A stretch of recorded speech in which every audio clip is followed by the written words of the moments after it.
Boa tarde a todos, boa tarde a todas. Obrigado pela presença, vocês estarem aqui heroicamente ainda, né? Depois de dias de congresso, todo mundo vai falar sobre saúde do trabalhador. A gente podia falar também sobre a saúde daqueles que assistem, né? Que estão aqui, e novamente parabenizar a Maria Maena, a Fundacentro, por esse evento. Realmente é difícil, a gente acreditar que tem público, é tão difícil reunir pessoas, né? E todos os dias cheio, o pessoal aqui discutindo, enfim, fazendo perguntas, questionando, brincando, dando risada. Eu acho isso muito bom. Eu acho que é muito bom quando, mesmo em tempos de crise, você vê alguma coisa além do presente. Eu acho que essa mesa que nos antecedeu, falou essa questão. Bom, eu sei que o tempo é exíguo e eu vou direto ao assunto. Eu estou muito contente ao estar de duas pessoas, ao lado de duas pessoas muito queridas.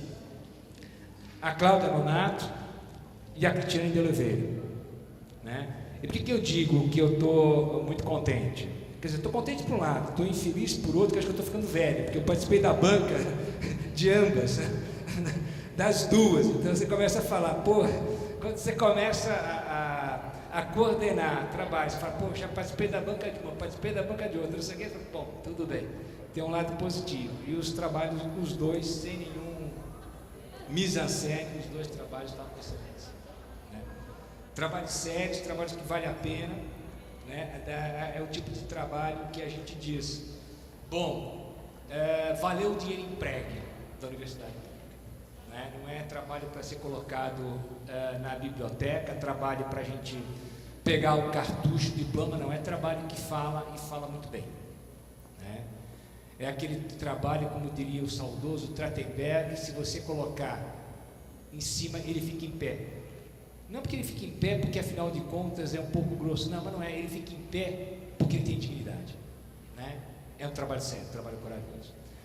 Bom, para quem não conhece, Cláudia Nonato é doutora em Ciências da Comunicação pela ECA da USP, docente da FIAN, Centro Universitário, e pesquisadora do Centro de Pesquisa em Comunicação e Trabalho, da ECA da USP. Cristiane Oliveira Heimberg é jornalista da Fundacentro, tem feito um trabalho muito bom, por sinal, doutor em Ciências da Comunicação pela ECA da USP. Então eu vou dar a palavra para elas, cada uma tem aproximadamente 30, estamos começando um pouquinho atrasado, então eu vou fazer um papel de antipático, de chato, né? Então eu vou dar uma controlada no tempo. A Cláudia começa, tudo bem, Cristiane? Depois a gente abre para o pessoal. Tá ok? Então, vamos lá, Cláudia. Tudo bom. Bom, gente, boa tarde, né? Eu sou Cláudia, jornalista. Preciso de falar que eu sou jornalista também. Eu estou aqui como representante de um grupo de pesquisa da ECA USP, do Centro de Pesquisa em Comunicação e Trabalho, e a gente tem pesquisado o trabalho dos jornalistas do ponto de vista do profissional desde 2009. A gente já tem um livro lançado com o perfil dos jornalistas de São Paulo. O grupo é coordenado pela professora Roseli Fígaro e eu faço questão de dizer que aqui eu estou representando um grupo que trabalha bastante, tem um trabalho bem interessante, e vou trazer alguns resultados de pesquisa que nós fizemos nesses anos sobre o perfil dos jornalistas de São Paulo. Por que São Paulo, né? Porque a maior parte dos jornalistas brasileiros, 30% está na região sudeste, né? Na maior parte, desculpa, 30% estão em São Paulo. Então a gente fez um perfil dos jornalistas de São Paulo que até coincide com outras pesquisas que foram feitas por jornalistas de todo o Brasil. E aí, a partir desses resultados, a Cristiane vai falar sobre a saúde desses jornalistas, né? Então, falando um pouco, essa pesquisa foi feita entre 2009 e 2013, né?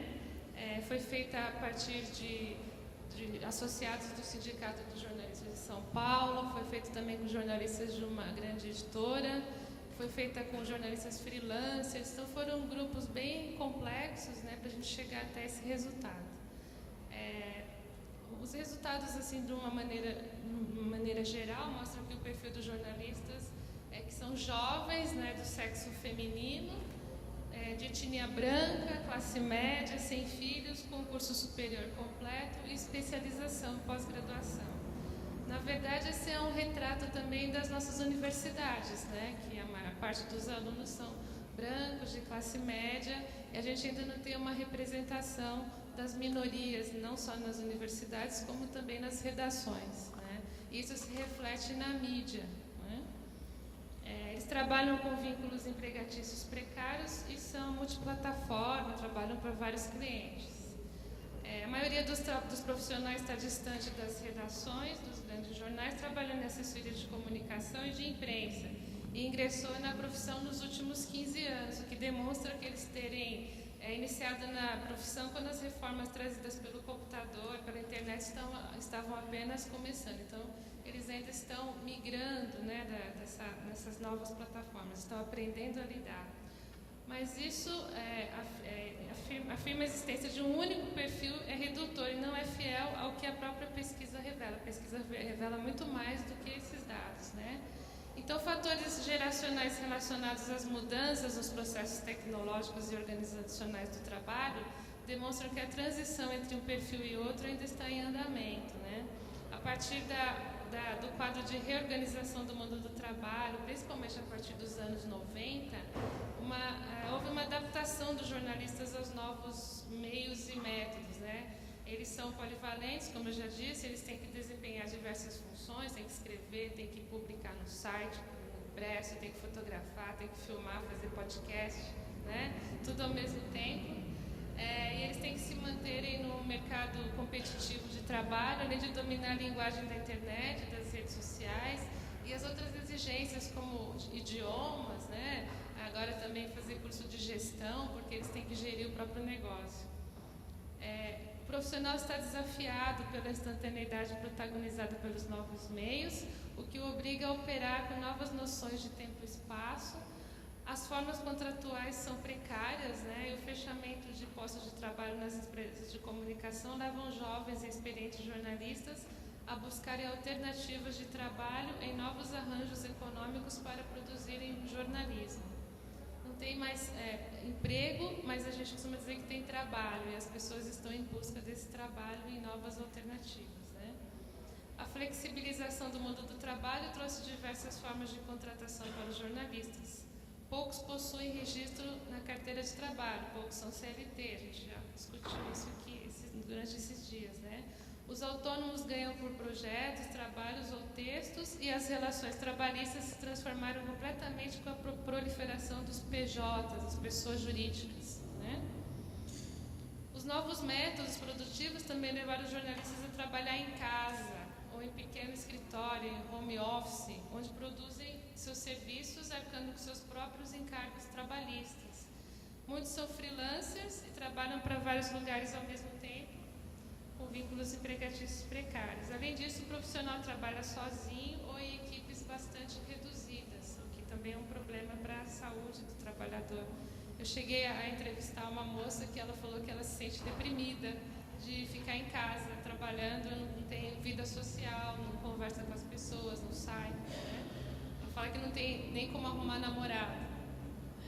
Além de trabalhar mais em locais diferentes, as relações de trabalho dos jornalistas se precarizam na mesma proporção que a profissão é mais requisitada, por conta das transformações da sociedade da informação. As rotinas de produção se intensificaram num cenário em que as redações estão menores, em que há multifuncionalidade, sobrecarga de trabalho, ou seja, o produto que deprecia também por conta da situação em que se encontram os trabalhadores. Esse cenário dialoga com as formas contemporâneas em que o trabalho se reestrutura em função dos conflitos atuais entre capital e trabalho. O jornalismo não passa ao largo dessa reestruturação. O jornalista está desafiado pela instantaneidade dos novos meios, o que exige mudanças na gestão de ensino-trabalho para operar com outras noções de tempo e espaço. A situação de fornecedor de serviço, ele está fazendo um novo papel agora, com vínculos precários, coloca em pauta o desafio do jornalista se ver e se resolver como agenciador de seu próprio negócio, com todo o ônus das incertezas econômicas, do excesso de trabalho, da falta de segurança para planejar a vida pessoal. E, por outro lado, com maior liberdade de escolhas de onde e como agenciar-se para o trabalho. Os discursos dos entrevistados denunciam uma inquietação que diz respeito a dar conta da demanda cada vez mais crescente de tarefas, de desafios que requerem habilidades para produzir conteúdo sobre os mais diversificados temas, dirigidos e oferecidos a públicos, clientes, negócios diferentes, em diversos tipos de plataformas e de linguagens, em situação econômica pouco ou nada estável, né? Os mais velhos sentem-se recusados pelo mercado de trabalho, mas também não se reconhecem nos modos de fazer atual. Isso se dá, sobretudo, pela maior exigência de habilidades intuitivas, dando respostas à compreensão do tempo. Dos resultados da nossa pesquisa mostrou que as redações são jovens, né, e os profissionais maduros migraram para as assessorias de imprensa, onde naturalmente formam jovens que fornecem o material para a redação, né? É cíclico. O tempo saturado para o maior ganho do mercado de tempo real da informação por valor de circulação é experimentado pelo mais velho e pelo mais jovem de maneiras diferentes. Os profissionais mais experientes e os jovens mais críticos ressentem-se da rapidez com que as decisões são tomadas. Outros nem percebem por onde escorrem os valores de notícia e a ética da informação como direito do cidadão. O consumo cultural, a vida em família, as atividades culturais e de lazer são bastante prejudicados pelo ritmo de trabalho dos jornalistas. Essa característica da vida pessoal parece não ter se alterado para melhor, aprofundou-se a falta de tempo fora de trabalho. Na pesquisa a gente perguntou o que os jornalistas fazem nos momentos de lazer e a maioria, mais de 50%, 60% respondeu que não faz nada nas horas de lazer. Perante todas as opções, nada. Entre tantas preocupações e dissonâncias, há aqueles que entendem o seu trabalho como uma atividade coletiva, que depende de um conjunto de pessoas, mesmo quando se trabalha sozinho.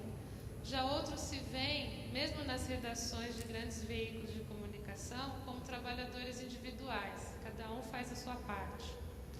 Uns se vestem e se preparam para trabalhar em casa. Outros trabalham de pijama.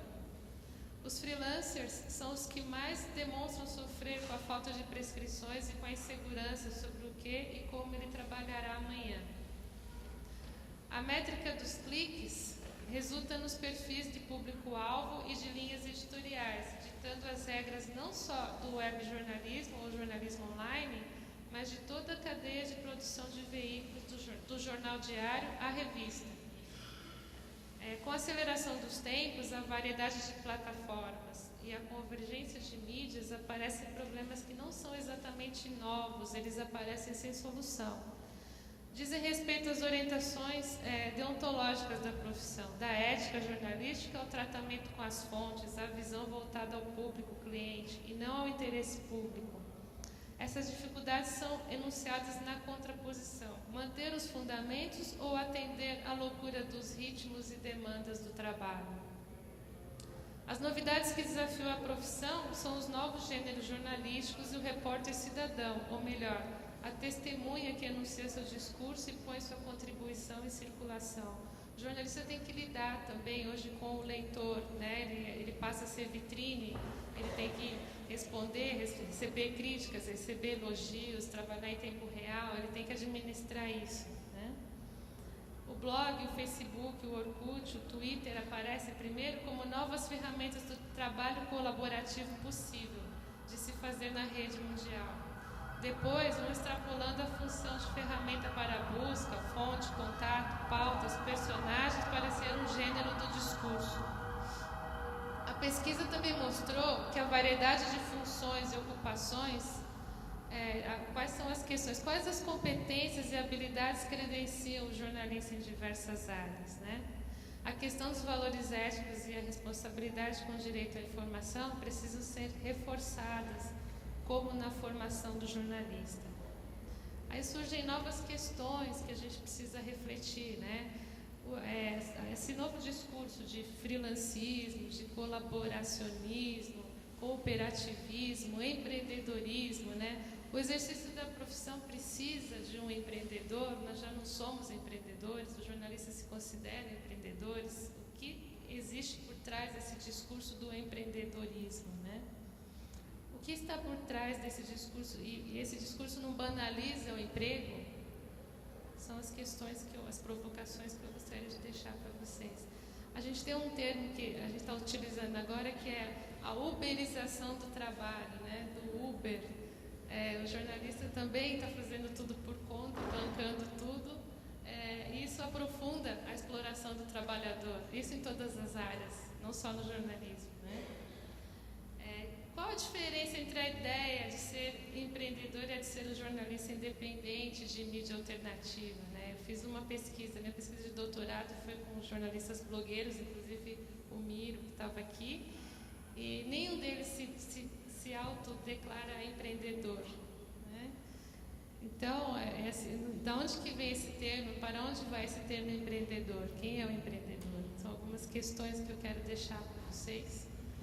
E eu fui rápida, desculpe, mas assim, eu fico aberta para a gente discutir, que a ideia aqui hoje era a gente discutir, debater a partir das falas da Cristiane também. Por enquanto, obrigada.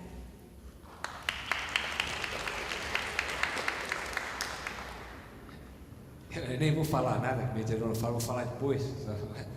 Quem está pensando que é exagero, vocês já vão ver o que é empreendedor. Então, mas deixa a Cristiane primeiro falar, depois tem umas...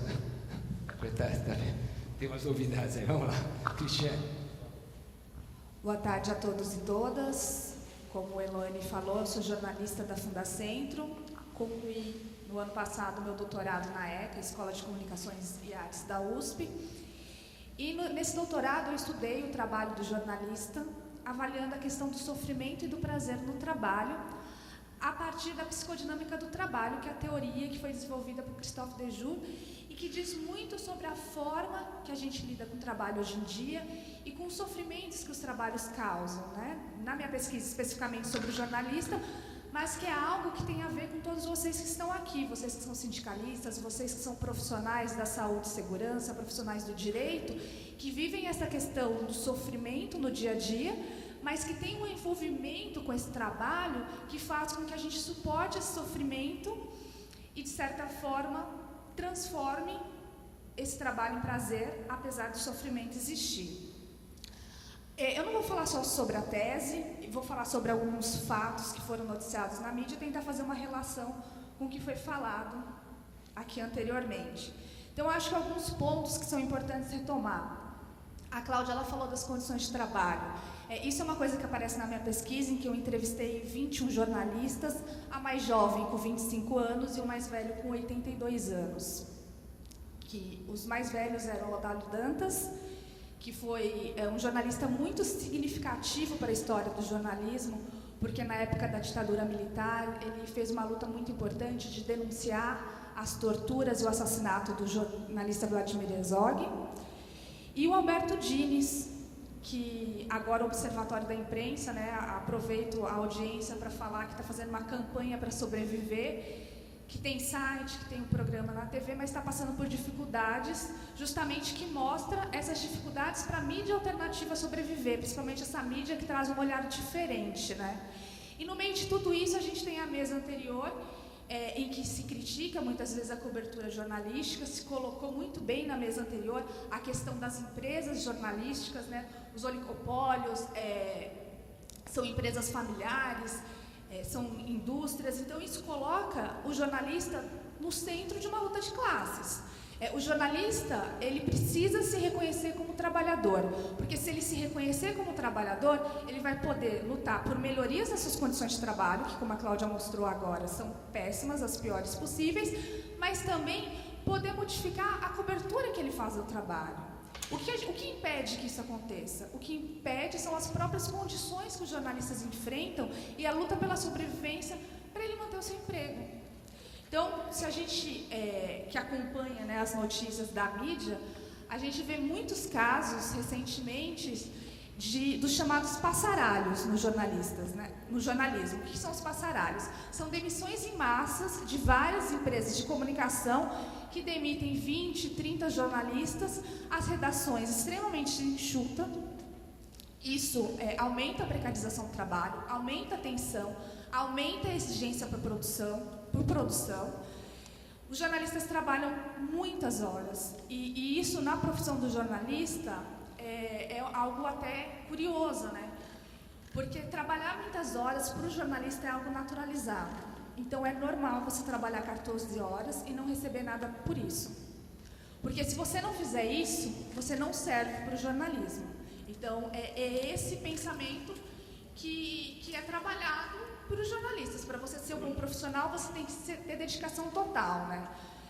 Na Folha de São Paulo, quando eles fizeram o manual de redação pela primeira vez nos anos 80 e começaram a colocar claramente um projeto em que colocava-se características do Fordismo, do Taylorismo para a produção de notícias, isso fica bem claro. No primeiro manual de redação deles, eles falam em adestrar os profissionais e os que não pudessem ser adestrados iam ser descartados. Isso está escrito lá.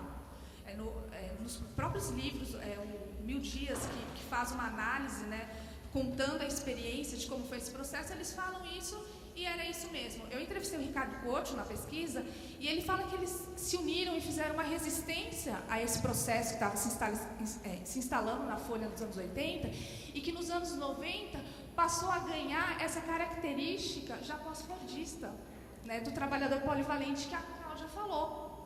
Então, isso que a gente está discutindo aqui desde segunda-feira, desse trabalhador sem direitos, essa desconstrução dos direitos, ela é muito forte no jornalismo. O que a gente viu pelas entrevistas é que isso atinge os diferentes meios de comunicação. Então, por exemplo, eu entrevistei um jornalista da Folha de São Paulo, ele trabalhou lá 5 anos, e ele falou assim que ele chegou a acumular 30 dias de folga. Por quê? No jornalismo, nós somos contratados por 5 horas de trabalho, se for seguir o que está na Constituição, na CLT, no capítulo especial voltado para o jornalismo, com 2 horas extras.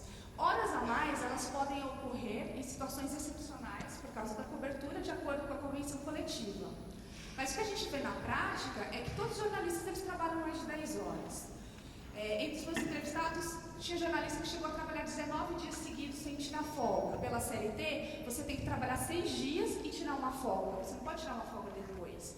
E no ambiente do trabalho, o que a gente vê é essa naturalização que eu falei anteriormente. Então, tem uma amiga que trabalhou na Agora e que, quando ela questionou isso, que ela estava vários dias ficando até as 2 da manhã para fechar o caderno especial que eles estavam fazendo, daí no outro dia ela chegou mais tarde, ela foi questionada. E o que o editor falou para ela, você não serve para ser jornalista, porque para ser jornalista você tem que estar disponível 24 horas. Então a gente tem esse discurso de naturalização. Por outro lado, esses 21 jornalistas que eu entrevistei, conforme a gente vai fazendo as perguntas, eles vão mostrando que se sentem incomodados com essa forma que o trabalho foi tomando, essa forma de exploração, essa jornada intensa, essa tensão, essa busca por produtividade que muitas vezes interfere na qualidade do material jornalístico. Isso tudo incomoda o jornalista, isso tudo causa sofrimento. Quando eu cheguei na questão do sofrimento, essas questões de precarização do trabalho apareciam. Mesmo os jornalistas que já tinham um nome, uma carreira, e que isso não era tão forte, porque eles já tinham alcançado essa certa independência, eles percebem entre jornalistas mais jovens que isso acontece com os colegas e eles fazem isso de forma bem crítica. Então, essa questão da precarização do trabalho, ela está totalmente ligada com o adoecimento do trabalhador, no jornalismo e nas outras profissões, como nós temos visto aqui neste congresso. E com a ofensiva neoliberal que a gente vem sofrendo, como tem sido falado aqui desde segunda-feira, essa busca de desconstrução de direitos, a situação é piorar cada vez mais e mais uma vez surge aquilo de nós temos que unir as nossas forças para mudar essa situação, porque o trabalhador, ele fica rendido, ele fica sozinho. Então, o que a gente tem no jornalismo? Um termo que Ricardo Antunes até falou ontem, né, que todo mundo ia virar freela fixo. No jornalismo, o que é o freela fixo? É o jornalista que trabalha todo dia numa empresa como se fosse um funcionário CLT, só que ele não é contratado, ele não tem registro em carteira, mas ele cumpre hora, ele trabalha horas a mais, ele não recebe hora extra por isso, ele cumpre todas as obrigações de um trabalhador CLT sem ser CLT. E aí ele é chamado de freela, mas ele não é freela, porque para ser freela ele tinha que estar fazendo trabalho para vários lugares.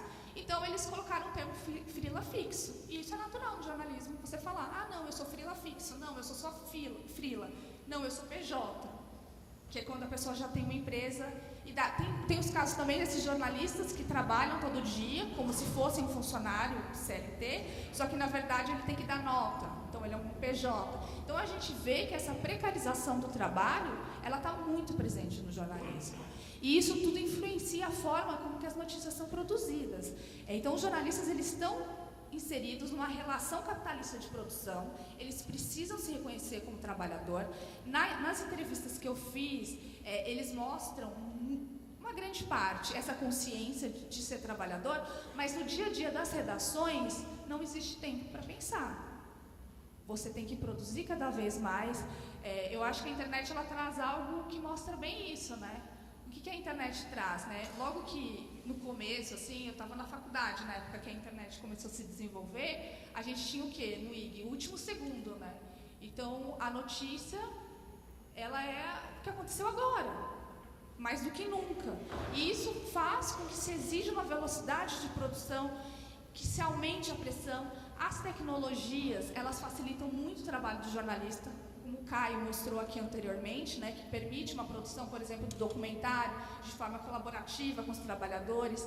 Ele mesmo consegue filmar pelo celular, fazer edição. O Bruno Torturra, que foi um jornalista do Mídia Ninja que eu entrevistei, ele falava que o smartphone dele era a ilha de edição dele. Ele conseguia fazer e distribuir, mas ao mesmo tempo essa mesma tecnologia intensifica o trabalho, né? Então, o que a gente viu nas entrevistas foram jornalistas, principalmente entre os mais jovens, aqueles que estavam na faixa dos 20 e poucos e 30 e poucos anos, com muitos sintomas físicos e mentais de cansaço. Então, jornalista com dor de cabeça, com problema de coluna, com pressão alta, jornalistas muito jovens vivenciando isso semanalmente, numa clara relação que eles mesmos reconheciam que tinha a ver com o trabalho, porque eles se sentiam piores, os sintomas eram mais fortes, justamente nos dias de fechamento. E essa precarização, que acaba afetando a saúde desse trabalhador jornalista, ela acontece em todos os meios. Então, retomando, né, o jornalista lá da Folha de São Paulo, que fazia várias horas, ele falou que ele ia aceitando, porque ele acreditava no trabalho que ele fazia, na importância de estar num grande jornal, era aquilo que ele sonhou, e você vai aceitando para ficar. E ele achava que o trabalho dele, nesse caso ele trabalhava na área cultural, era importante mostrar para as pessoas, era um assunto que ele sempre tinha gostado. E, ao mesmo tempo, tinha jornalista da mídia alternativa, que não era CLT, ela cumpria uma jornada todos os dias, mas ela não tinha registro em carteira. E ela falava assim, eu aceito isso, às vezes eu me sinto como uma militante, então é como se eu fosse militante, eu não sou trabalhadora, eu não tenho que ter os meus direitos. Eu tenho 27 anos e não pago previdência, porque não sobra dinheiro para pagar. E aí eu entro de novo na questão do sofrimento e do prazer que o Tejuro fala, que eu acho que explica muito essa condição do jornalista, dele suportar esses sofrimentos, não só por uma necessidade de se manter vivo no trabalho, daí eu retomo novamente, né, a questão dos passaralhos, né, e vou citar mais uma vez uma fala do Bruno Torturra na entrevista, né, que ele falou que se fala muito em passaralho, mas tem também o ficaralho, que é o jornalista que fica em redação, porque os que são vítimas da demissão, eles estão fora, mas quem fica também está prejudicado. Por quê? Porque ele está lá na redação, o trabalho dele aumentou, o fantasma do desemprego está ameaçando ele a todo momento, a produção dele tem que ser maior e ele tem que fazer um trabalho de 2, 3 e entra na questão da polivalência, que a Cláudia falou, né? De que você tem que fazer todas as funções, você tem que fotografar, você tem que escrever o texto, você tem que postar, você tem que postar no Twitter, isso acontecia nos jornais diários já, você posta no Twitter, você posta no Facebook, você posta no site do jornal e você faz a matéria do jornal. Tudo ao mesmo tempo, tudo junto e misturado. Então, qual a qualidade que vai se ter nesse trabalho? Isso causa sofrimento no jornalista, porque o jornalista, ele acredita no trabalho dele. É uma profissão que tem uma mística muito grande e as entrevistas que eu fiz para a tese de doutorado, elas mostram exatamente isso, né? Então, quando a gente pergunta para eles o que é ser jornalista, a contribuição para a democracia, o sentido do jornalismo em contribuir para direitos, isso tudo aparece. E essas coisas vão reaparecer quando eu pergunto para eles o que é prazer no trabalho para você, né?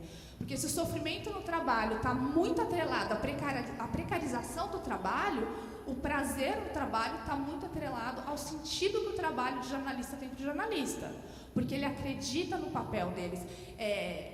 Algumas pesquisas mais antigas que eu li, era comum aparecer na fala dos jornalistas a palavra missão, né? Missão e sacerdócio, eram palavras muito usadas. Os meus entrevistados, eles não usaram essas palavras, mas quase todos usaram paixão, amor e gostar. Então, tudo que eles falavam da profissão, o que é ser jornalista para você, o que é o trabalho do jornalista, quando eu entrava nessas questões, essas palavras estavam muito vivas, porque eles acreditam no trabalho que fazem. E quando eles não conseguem realizar esse trabalho da forma que eles queriam, isso causa sofrimento. E daí a gente volta para Dejur, né? O que pode fazer o sofrimento virar prazer? É o reconhecimento do trabalho pelos outros e pelos pares. Então, eu preciso ter o reconhecimento dos outros, mas eu também preciso ter o meu reconhecimento, eu preciso me reconhecer naquilo que eu produzo. Se eu tenho um trabalho alienado, que não é mais parte de mim, não é possível sentir prazer com isso. E eu acho que isso a gente pode pegar por todas as profissões, né? E essa questão da precarização bate muito forte no trabalho do jornalista. Eu vou citar 2 casos. Um eu até cheguei a falar na tese, o outro não, mas tem uma relação com alguns resultados. Uma questão é do assédio sexual.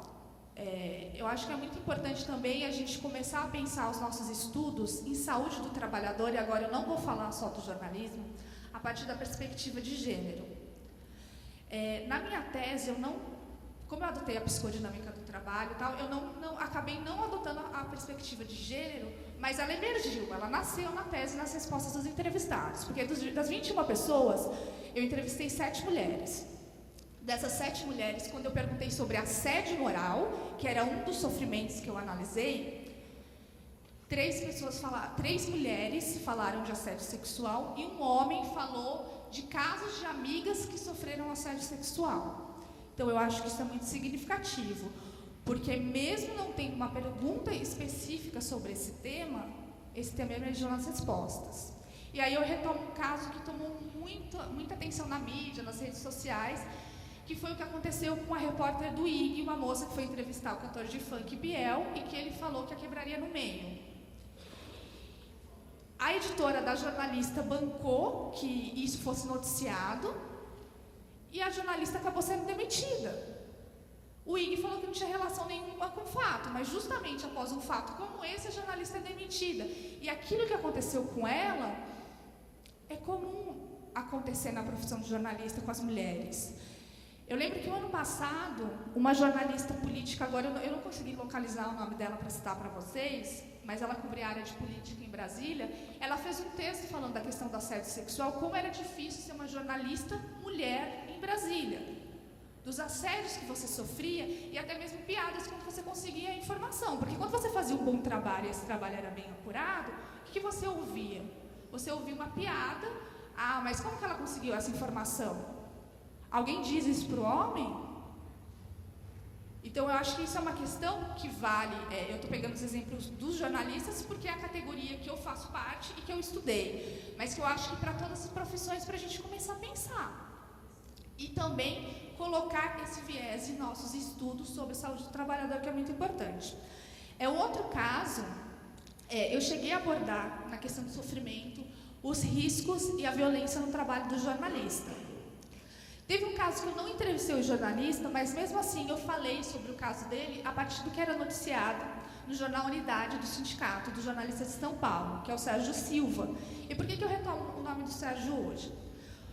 Porque o Sérgio ele fez uma petição, acho que era no Change, eu acho, uma petição pública, sobre o que aconteceu com ele. Ele estava cobrindo uma manifestação em julho de 2000, de professores na Avenida Paulista, e ele levou um tiro de bala de borracha e perdeu 80% da visão do seu olho esquerdo. Na época que eu fiz a tese, ele já tinha perdido a ação que ele tinha entrado contra o Estado de São Paulo, porque esse tiro foi dado Polícia Militar. E agora, dia 10 de agosto de 2016, ele recebeu o veredito assinado do juiz de primeira instância, culpando ele pelo tiro que ele levou no olho esquerdo, cobrindo uma manifestação de professores na Avenida Paulista. Ele foi considerado culpado porque ele se colocou em risco. O que ele estava fazendo era o trabalho dele. Ele simplesmente estava tirando foto do pelotão que estava se colocando em ponto de atacar os professores. E ao tirar essa foto, quando ele abaixa a câmera, ele leva um tiro no olho esquerdo, de bala de borracha, e perde a visão. Seguro. Quer dizer, tem gente que ainda, um juiz, me desculpe, um idiota desse, ainda acredita em arte seguro. O cara se colocou na frente, quer dizer, ele tem mania, vai ver, coitado.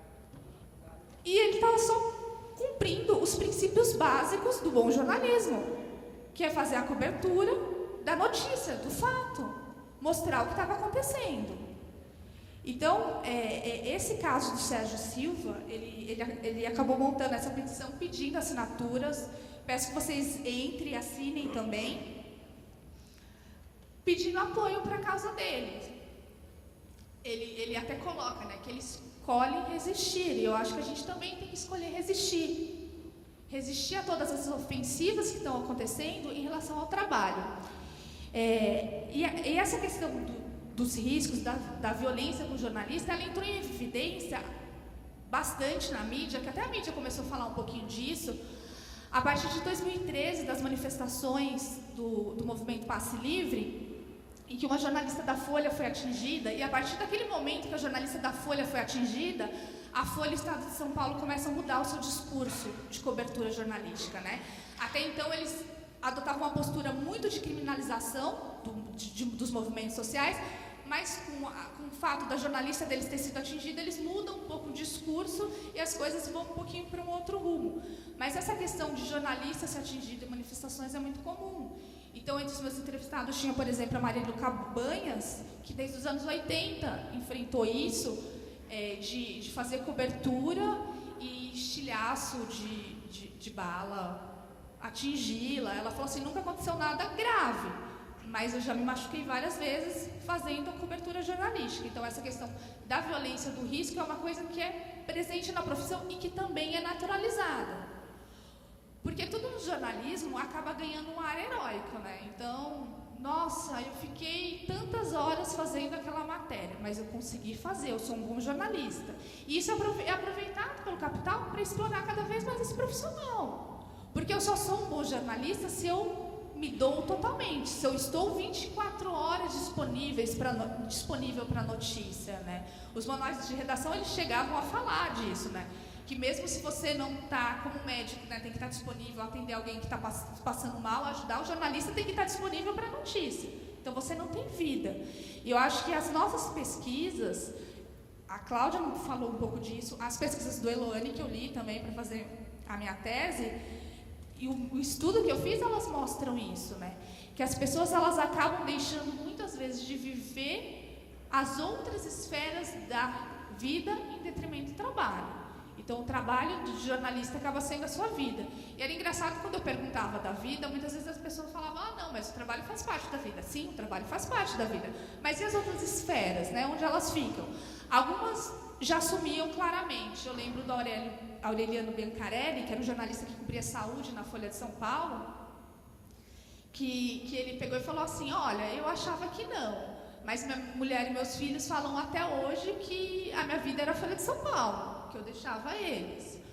O Ricardo Couto fala que a esposa dele falava que ele casou com jornalismo, não casou com ela. E os outros jornalistas, entre os jovens, tinha isso, né? De não conseguir sair. Eu adoro cinema e não consigo ir ao cinema. Eu adoro ler e não consigo ler. Eu não consigo ver meus amigos. Tudo em função da profissão, de uma profissão que causa um desgaste físico e mental muito grande. Então, a gente vê jovens de 20 e poucos anos com vários sintomas, né? Que é aquilo que eu falei. Não é normal você sentir dor de cabeça todo dia. Não é normal toda semana você ter dor na coluna. E não é normal. E tudo é naturalizado. E tudo é aceito em função do seu bom jornalista. E, ao mesmo tempo, aquilo que me dá sentido, que faz com que eu tenha prazer, que é o acreditar no papel democrático de contribuição do jornalismo para a democracia, é aquilo que, de certa forma, me faz aceitar o sofrimento. Teve várias coisas que eu poderia dizer para vocês, mas eu acho que eu vou falar só do assédio moral, que eu falei do assédio sexual, não falei do moral, que eu acho que também é uma questão muito forte, muito naturalizada na profissão dos jornalistas. Acho que até mesmo na faculdade de profissão, acho que a Cláudia também deve ter tido isso, a gente tinha alguns professores, pelo menos eu que fiz Casper, que eles até vestiam a máscara do carrasco da redação. E eles falavam que isso é para a gente aprender o clima de redação já desde a faculdade, né? Que era comum, então, ele pegar alguns professores, não eram todos, mas tinha um outro professor que fazia isso, de pegar o texto, riscar de vermelho, de falar, você é burro, o que é isso? Que texto é esse que é lixo? Nem sua mãe ia gostar de uma porcaria dessa. E eles falavam que eles estavam te preparando para a redação, porque na redação era isso. Então, na redação, essa posição assediadora, muitas vezes ela era naturalizada. O que eu percebo pelas entrevistas é assim que os mais jovens, eles não aceitam, e os mais jovens, estou colocando a turma dos 20, 30 e poucos anos, tal, acho que até 45 anos a gente pode colocar, eles não aceitam isso de forma natural, eles não acham natural. Na EBC, que também foi citada aqui, por ser uma empresa pública, né, de comunicação, eles têm uma comissão de funcionários em que eles recebem as denúncias de assédio moral e eu entrevistei uma pessoa que fazia parte dessa comissão, uma jornalista, e ela disse assim que eles tinham muitas dificuldades porque os chefes eram muitos dessa velha guarda da redação que achava isso normal. Então, sempre a questão do assédio era vista com frescura, exagero e tal. Outra coisa que, apesar da pesquisa não ter o recorte de gênero, mas que eu percebi, até já estou trabalhando num artigo sobre isso, é que a questão do assédio moral, assim, de 21 jornalistas, em 15 jornalistas eu posso dizer que eles, de certa forma, falaram do assédio moral. 3 não usaram o termo, mas eles me descreveram situações que eram assediadoras. Não foram os 15 que sofreram assédio, mas os 15 ou sofreram, 6 sofreram, na verdade, e o restante presenciou ou teve amigos que sofreram. Então, para você ver, o objetivo da minha tese não foi fazer uma pesquisa quantitativa e estatística. Só que para você ver que num grupo de 21 pessoas, 15 falar de fatos que mostram posições assediadoras são muito significativas. E é curioso também você notar que os casos mais graves que foram relatados por mulheres também. Aí volta para a questão de gênero também no assédio moral. Um dos casos, dois casos eram de uma jornalista falando que a pessoa guardava na gaveta as matérias dela, as matérias não eram publicadas, era aquela questão bem forte do isolamento. O outro caso, além dessa questão do isolamento, de não passar o trabalho, de passar o trabalho na última hora para a pessoa não conseguir fazer, tinha a questão do xingamento, da humilhação. E no outro caso era um assédio moral coletivo, que isso era feito de um grupo que tinha assumido o poder na Rádio Cultura e fazia isso com todas as pessoas que estavam antes. E era uma situação tão ruim que a jornalista contou que ela chegava a pular a janela para ir embora, para não ter que passar na frente da porta do chefe por causa da condição de assédio, porque ela sabia que ia ter injeção. Tinha um outro colega, um jornalista homem, que jogava a mochila pela janela, saía e pegava a mochila. E a gente estava falando de jornalistas premiados, super reconhecidos na profissão, que ficaram 2, 3 anos passando por situações desse tipo. Se for para recordar casos, né, eu acho que vocês devem ter visto muito na mídia o caso do jornalista do Pimenta, que era diretor de redação da Folha do Estado de São Paulo, e que a própria imprensa, ao noticiar o fato dele ter assassinado a Sandra Gomide, eles costumavam nos editoriais, tanto a Folha e o Estado, colocar o quão bom profissional o Pimenta Neves era. E o que o fato dele ser um bom profissional, entre aspas, tem a ver com o fato dele ter assassinado a ex-namorada dele, porque ela não queria continuar com ele, que era uma jornalista que trabalhava no mesmo ambiente de trabalho com ele. Então, mais uma vez, a gente volta para a questão de gênero, né? Que eu acho que é uma coisa que a gente tem que estudar e que tem uma relação muito grande também com essa questão de saúde. Deixa eu ver se tem mais alguma coisa para eu destacar. Em relação ao ser jornalista e ao prazer, né? Apesar de todas as condições adversas, uma coisa que ficou clara na tese foi que, porque apesar de tanto sofrimento, você continuou a ser jornalista. E quando eles responderam o que era o prazer, o que era ser jornalista, eu acho que essa questão ficava muito clara. Todos os jornalistas demonstravam muito envolvimento, então a gente via o brilho nos olhos dos jornalistas, muitos jornalistas se emocionaram ao falar da profissão e mostrar como essa profissão tinha sentido para ele, como esse trabalho tinha sentido, ainda que na prática nem muitas vezes todos conseguissem fazer do jeito que eles gostariam, mas a possibilidade de se ver como defensor, o que é ser jornalista? Ser defensor da democracia, ser cidadão que leva o conhecimento aos outros sobre os seus direitos, atuar para a melhora da humanidade, atuar para a transformação da realidade e tantos outros sentidos que vão fazendo com que eles aceitem essas condições e fiquem meio que anestesiados. Em alguns casos, até consigam ter prazer, apesar de tantas situações adversas. Então, diante de toda essa realidade que a gente falou hoje, nessa parte da tarde, mais pensando na mídia, né? Mas a gente falou desde segunda-feira, durante todo o congresso, das condições precárias que os trabalhadores estão sofrendo e que tendem a piorar se os projetos de lei já aqui citados, como o PLC 30 da terceirização e tantos outros forem aprovados, como a prevalência do negociado sobre o legislado e tudo mais, a gente vai ter uma redução de direitos que vai fazer com que esse trabalho fique ainda mais precarizado. E aqui eu pego a frase que o Sérgio, o jornalista que teve o seu olho esquerdo atingido, colocou na petição pública que ele pede apoio da população para reverter a decisão em primeira instância do juiz Olávio Zampotti Júnior, que o condenou como culpado pela polícia ter atirado no olho dele. Ele fala que apesar de todo o absurdo que está naquele processo, ele escolheu resistir. Então eu acho que esse apelo do Sérgio é o apelo que a gente tem tido nesse congresso desde segunda-feira. Nós temos que escolher resistir. É isso.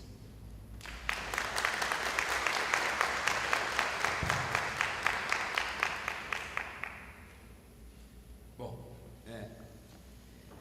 estava pensando na fala da Cláudia, que é interessante para mim, ficou muito claro também, inclusive porque eu pesquisei também jornalistas e como algumas categorias elas vêm à tona sempre, né?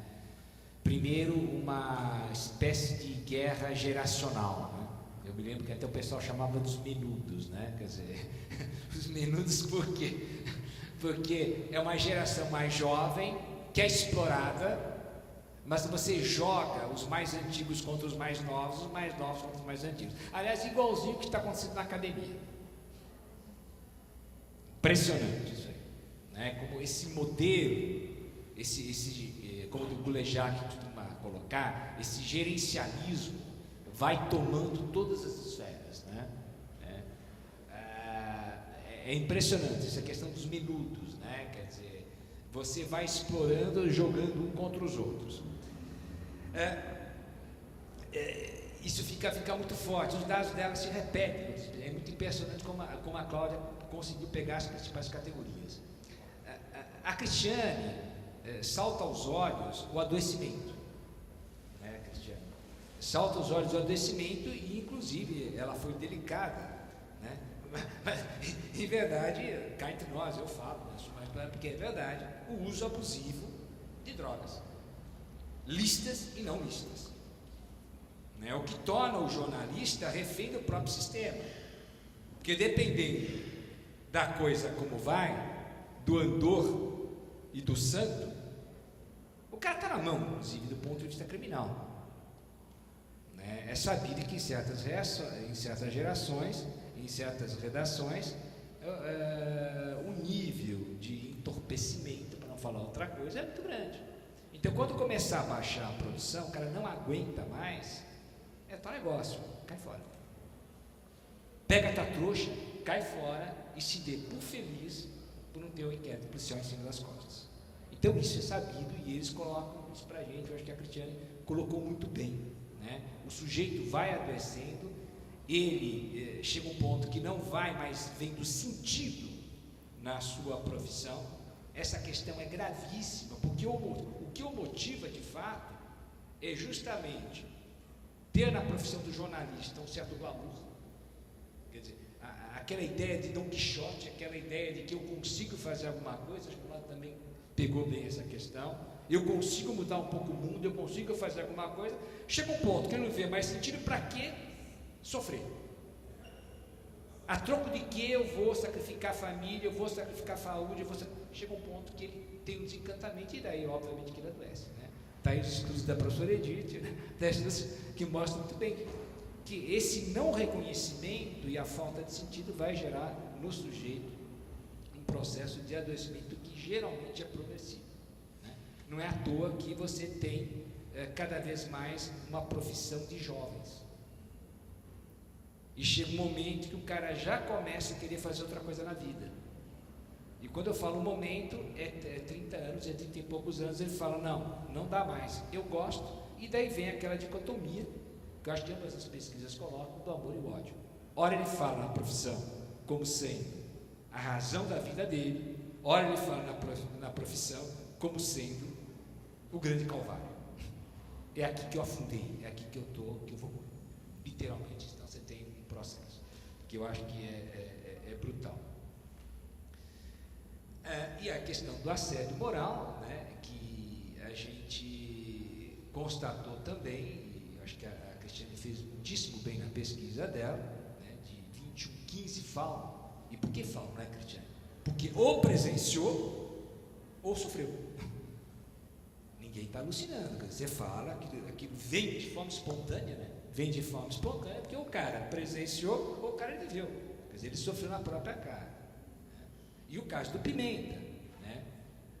Hoje a gente deve ter uma discussão no sindicato, eu até coloquei essa questão, parece que foi a discussão do pensamento, mas é verdade, é um caso emblemático.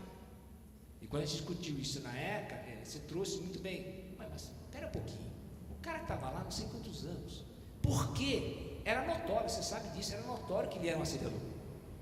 Não era novidade para ninguém. Qualquer pessoa que fizesse jornalista sabia que tinha uma longa tradição. Mas então por que você permanece lá? Por que a organização mantém o sujeito? Porque ele é útil. A verdade é essa. Quer dizer, ele é um jagunço, é um cara que está lá para pôr ordem no puleiro. Então eu acho que vocês realmente pegaram o cerne da questão. E agora, a pergunta que faz, eu acho que daí eu já vou fazer minha pergunta, que depois vou abrir para o pessoal, né? Mas por que é possível tudo isso? Né? Por que é possível, por que foi possível chegarmos a esse ponto? Por que o sindicato se tornou tão fraco? As críticas são, por que afinal de contas? Não adianta criticar o sindicato, quer dizer, ele é fraco porque o pessoal participa. Quer dizer, por que nós tivemos esse grau de alienação? Essa é a questão. 2 fatos aconteceram recentemente, relativamente recente, que para mim chamou a atenção. Eu esperei esse momento para trocar opinião com vocês, são pesquisadoras. Primeira questão, a questão da Previdência. A mesa anterior muito bem colocou a questão do ICMS, etc. Mas é Previdência. Eu pego pesquisadores do porte de Paulo Clias, que é um dos caras que mais entende do assunto no Brasil, mestrado, doutorado na UV, doutorado no exterior, estuda esse negócio, funcionário de carreira, tem todos os dados na mão. Um dia eu cheguei para o Paulo, que eu conheço há 30 anos. Paulo, por que você não coloca na grande mídia esses artigos que você manda para mim, manda para a Maíra, manda para nós? Por que você não coloca? Porque não dá. Porque simplesmente o pessoal não publica. Ponto final. Não é notícia. Estou citando nomes. Eduardo Fagnani, professor de economia, trabalha com esse negócio também há um século. Tem dados robustos.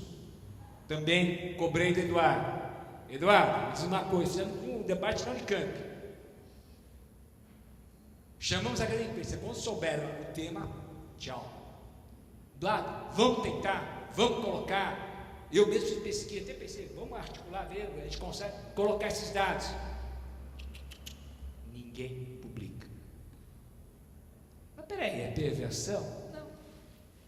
Quem são os grandes anunciantes da grande mídia? Os bancos.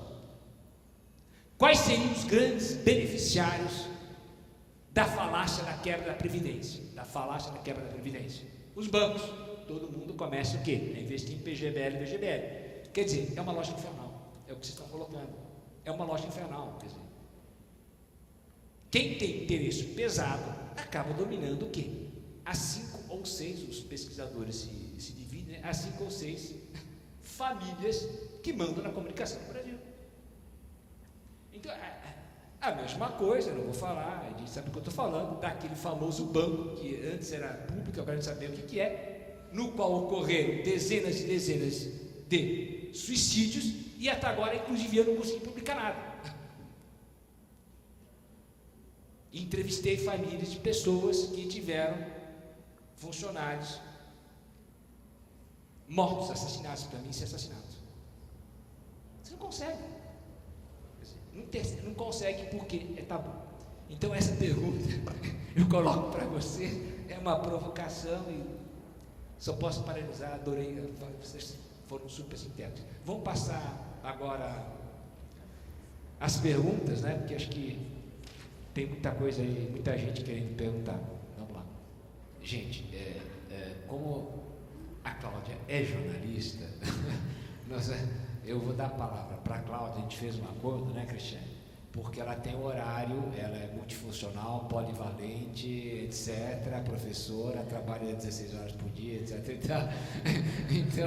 Então eu vou dar a palavra para a Cláudia e ela vai responder essas questões, depois ela vai ter que se ausentar, infelizmente vai ter que se ausentar, daí continua a Cristiane aqui e a gente fim do debate depois, tá? Já agradecendo para a Cláudia aí o trabalho e exposição. Por favor. Bom, gente, peço desculpas, eu vou responder algumas questões aqui que são pertinentes à minha área, que eu me sinto capaz. E aí depois, se vocês quiserem continuar esse debate, quiser conversar, a Cristiane tem meus contatos, a gente pode continuar, que eu tenho que dar aula lá no Morumbi, então eu vou ter que sair antes. Bom, eu queria falar, eu vou começar do fim, falar sobre violência e ameaças e mortes, porque daqui a 2 semanas a gente vai ter o maior congresso de comunicação aqui em São Paulo, a Intercom. Eu vou apresentar um trabalho exatamente sobre violência contra jornalistas, mas assim, como forma de censura a jornalistas, que é uma forma de cortar o mal pela raiz, né? E realmente existem pesquisas feitas pela FENAGE, pela Federação Nacional dos Jornalistas, e também por uma ONG chamada Artigo 19, que ano a ano eles vêm divulgando números que vêm crescendo. Desde de junho de 2013, desde as manifestações, cresceu muito o número de ameaças e mortes a jornalistas, principalmente por conta das mídias alternativas, que não tem a empresa por trás, né, para proteger aquelas pessoas. Então, os blogueiros, os radialistas são muito também no interior do país, no interior de São Paulo, são assassinados, né? Então, tem um levantamento muito grande sobre isso. Eles falam que é para calar a censura, né? A morte seria para calar, para cortar o mal pela raiz e, ao mesmo tempo, os outros se sentirem ameaçados, né? Tudo isso é uma coisa complexa para falar aqui, mas gera uma autocensura também por parte do jornalista, né? Que também é uma forma de agressão, tá? Então, só para a gente, se vocês quiserem os dados no site da FENAGE, da Artigo 19, tem tudo isso. Em relação aos processos, eu fiz meu doutorado foi sobre a migração do impresso para o digital, e eu estudo os jornalistas blogueiros, principalmente os progressistas, né, que nesses últimos anos são os que estão mais em evidência. A gente costuma dizer que a gente tem hoje novas formas de censura que eles sofrem, né? Na época da ditadura era apenas a censura imposta pelo Estado. Hoje, eles têm a censura econômica, porque as pessoas, quando eles publicam alguma notícia que não agrade alguém, a pessoa pode entrar na justiça e bloquear aquela notícia ou pedir para tirar aquele blog do ar. E aí a pessoa perde o processo e tem que pagar 40, 50, 60 mil reais pelas custas do processo. E esse é um tipo de censura econômica que faz com que a pessoa desista do seu blog, do seu veículo, né? Então a gente fala que hoje a gente vive uma censura togada, que é feita pelos juízes, né? São os novos censores. Então a gente tem esses dois tipos de censura, a econômica e a togada, tá? Falando rapidamente. Em relação, acho que o colega lá falou sobre os estudantes engajados, né? Eu sou professora de jornalismo da FMU-FIAN, né? Eu estou acompanhando um pouco esse perfil dos jornalistas. Quando eu fiz jornalismo, eu queria fazer, porque eu queria mudar uma missão, um engajamento. Hoje, infelizmente, a gente não ouve isso dos estudantes. O pessoal acha que o jornalismo é ser celebridade, né? Entre um e outro, a gente acha esse engajamento, esse brilho nos olhos, esse ativismo, e a gente acha aí também dá ânimo de dar aula e acreditar que ainda tem solução, que ainda tem salvação o jornalismo. Mas, infelizmente, é uma minoria, né? E a gente tenta trabalhar. Foi a Renata que estava aqui antes, na outra mesa? A Renata falou que as faculdades não ensinam sobre democratização da mídia. Eu ensino, eu falo sobre isso, eu explico a história das 6 famílias, mas infelizmente não são todos que estão interessados em saber. Tem muita gente que vai fazer jornalismo e nem sabe por que vai fazer jornalismo, né? É triste, mas é verdade. E assim, é uma falha mesmo a gente não estudar ainda os radialistas. Cadê o colega lá? Desculpa. Nós vamos chegar lá. Nós somos poucos, né? A gente começou o cenário, na verdade, antes dos jornalistas, nós fizemos uma pesquisa com comunicadores, publicitários, relações públicas. O cenário é o mesmo.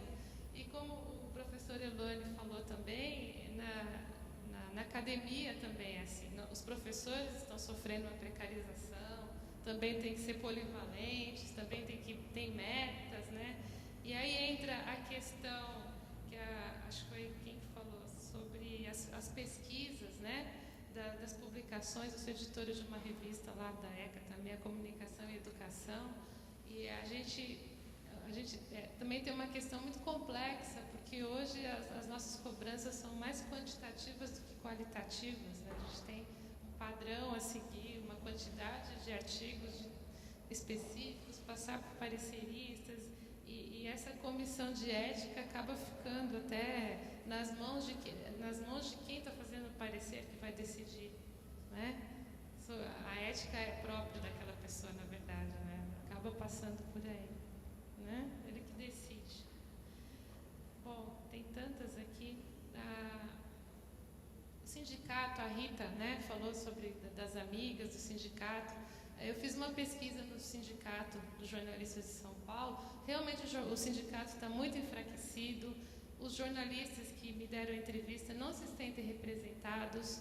Os jovens não são sindicalizados, não se interessam em ser. O perfil dos jornalistas de São Paulo ele é diferenciado dos demais, porque os jornalistas que estão lá são os mais velhos. Eles têm mais de 40 anos, eles ainda têm o jornalismo como missão. Mas uma hora essa geração vai acabar e ela não está se renovando e o sindicato também não está procurando saídas para isso. Fica oferecendo cursos, oferecendo convênios como os outros, mas não está fazendo nada para melhorar. Não vejo uma situação muito positiva para o sindicato, não.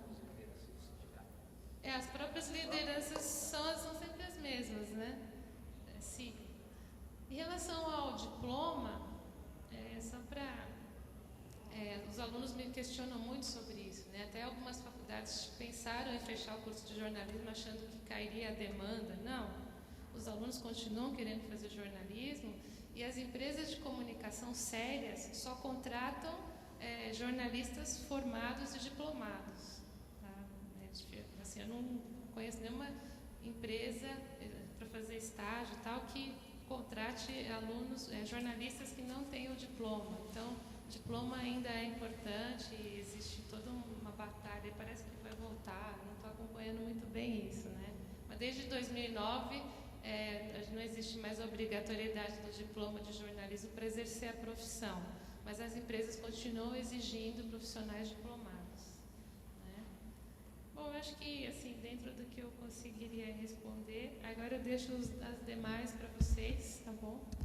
Eu agradeço muito o convite, foi um prazer, desculpem a correria e a iniciativa também, e espero estar aqui nas próximas vezes. Obrigada, boa tarde para vocês.